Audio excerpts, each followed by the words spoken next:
do you do when the thing that you didn't ask for happens in your life in the shifting seasons? I don't care how good you are, I don't care how talented you are. There are some times when things aren't going to go right, and you have to deal with it. You can find yourself stressed out.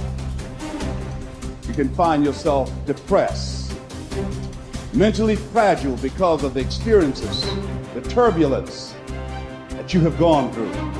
You can experience enough pain in life that it can clobber you to the ground, and you believe you can't do it. You believe that this is it for you. No, it's not. What if you told people the story of, hey, I had a fucked up life, but I don't want to tell you that. I'm going to tell you what I'm going to do next, and I'm going to go out and do it. That is what self-development is about. That is what peak performance is about. That is what breaking through self-limiting beliefs is about, is rewriting the story. Because as long as you have breath in your lungs, as long as your heart is beating, as long as you have consciousness in your mind, you can go and rewrite the story of how your life ends. Setbacks will happen. When they do, it's okay to cry, but eventually you have to get over it and move on. It is good to be uncomfortable. I've never met anybody who was terribly creative or gifted or strong in leadership who was also comfortable. It's always those people who say, is there not a cause? Those exceptional people who are uncomfortable with the times and rise to the challenge because they refuse to allow the chaos around them to determine the conqueror within them. People who resist the toll to go down and stand fiercely in spite of opposition and say, I'm going to do it anyway. Forget all your problems. Everyone has the same problems. It's our solutions to those problems that make us different. Do you have the courage to get what you want? It takes courage to achieve your goals, man. It's easy to give up. It's easy to look at these people and make excuses as to why they can do what you can't. You have everything you need to achieve anything. Our great problem is not that we feel that we are powerless, but that deep down inside we feel that we are powerful beyond measure. It's an incredible thought. It's almost a scary thought, isn't it? But it's also true, because the powers that you have are extraordinary. Have faith like a child. Adults are too skeptical. You may not be able to do all you find out. You may not be able to do all you find out, but you should find out all you can do. See, you don't want to wind up at the end of your life and discover that you've lived only 1/10 of it. And the other 9/10 went down the drain. Be curious. Get excited like a child over your ability to make yourself do anything for change. The law of use. And it goes something like this. Whatever you don't use, you lose. Lack of use causes loss. You lose automatically when you quit. The same thing goes for all the human virtues. Ambition, unused, declines. Strong feelings, unused, diminish. It doesn't grow. Faith, unused, decreases. It's a law. Today unused is lost. A talent unused is lost. An ability unused is lost. So here's one of the key expressions of the evening. Take a new inventory of yourself. Starting tomorrow, new project. Take a new inventory and make sure that all of your talent and ability and mentality and ingenuity and vitality and strong feelings, faith, courage, make sure that all you've got's being used. Otherwise, you lose. Repetition, repetition, repetition. Go over it. And if you repeat it, go over it, sure enough, someday, some mysterious day, the idea takes root, starts to grow, and shows up in your personality and your lifestyle. I don't care where you come from. I don't care where you were raised. I don't care what color you are. I don't care what gender you are. I don't care about any of that if you invest in yourself consistently, if you do the work consistently, 1 + 1 is always going to equal 2. 10 years of motherfucking work is going to pay off. Dig deep. Take accountability for your goals, dreams, and aspirations. Ain't nobody gonna give you nothing. Ain't nobody gonna give you nothing you ain't working for. And the reason why some of you can't get to that next level, we don't have enough stuff in you to push you to get through some of the hell you gotta go through. That house ain't gonna get you through that hell. That car ain't gonna get you through that hell. You only go to another level when you're on this level and you eating out of trash cans and you say, enough is enough. I'll do whatever it takes. Do you, be you, for you.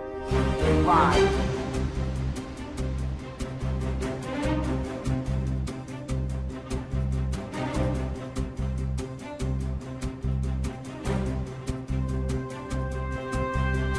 You should treat yourself like you're someone responsible for helping. And the first question is, well, why don't you? And the answer is, well, there's a lot wrong with you, you know? And it's hard to exercise enough love and care in a deep and non-naive way to care properly for something like that. It's an encouragement to assume, to act out the proposition that even if life is as difficult as it seems to be, and if you're as vulnerable and weak in a fundamental sense as you definitely are, and characterized by this terrible propensity for the infliction of voluntary suffering on yourself and others, and that destructive tendency, that there's still something within you that's so remarkable and so aligned with order and being in the proper manner that you can climb above that, let's say like Abel, and that you can make the proper sacrifices, and that you can set yourself right, and you can set your family right, and you can set the world right, and that the mere possibility that that might occur, that that might be within the realm of potential, means that you have a moral obligation to exercise the responsibility to take care of yourself as if you're something that matters.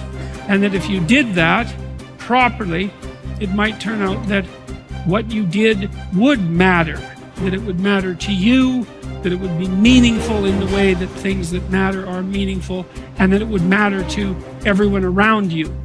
If you aim to be something you are not, you will always fail. Aim to be you. Aim to look and act and think like you. Aim to be the truest version of you. Embrace that you-ness. Endorse it. Love it. Work hard at it. And don't give a second thought when people mock it or ridicule it. Most gossip is envy in disguise. I believe that what we become depends on what our fathers teach us at odd moments, when they aren't trying to teach us. We are formed by little scraps of wisdom. Maturity is the ability to live fully and equally in multiple contexts. Most especially, the ability, despite our grief and losses, to courageously inhabit the past, the present, and the future all at once. The wisdom that comes from maturity is recognized through a disciplined refusal to choose between or isolate three powerful dynamics that form human identity. What has happened, what is happening now, and what is about to occur. Immaturity is shown by making false choices. Living only in the past, or only in the present, or only in the future, or even living only 2 out of the 3. Maturity is not a static arrived platform where life is viewed from a calm, untouched oasis of wisdom, but a living elemental frontier between what has happened, what is happening now, and the consequences of that past and present. First imagined and then lived into the waiting future. Maturity calls us to risk ourselves as much as immaturity, but for a bigger picture, a larger horizon, for a powerfully generous outward incarnation of our inward qualities, and not for gains that make us smaller, even in the winning. People say that what we're all seeking is a meaningful life. I don't think that's what we're really seeking. I think that what we're seeking is an experience of being alive, so that our life experiences on the purely physical plane will have resonances with our own innermost being and reality, so that we actually feel the rapture of being alive.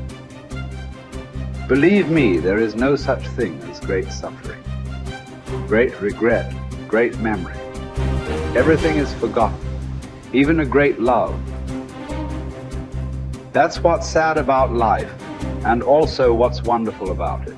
There is only a way of looking at things, a way that comes to you every once in a while. That's why it's good to have had love in your life after all, to have had an unhappy passion. It gives you an alibi for the vague despairs we all suffer from.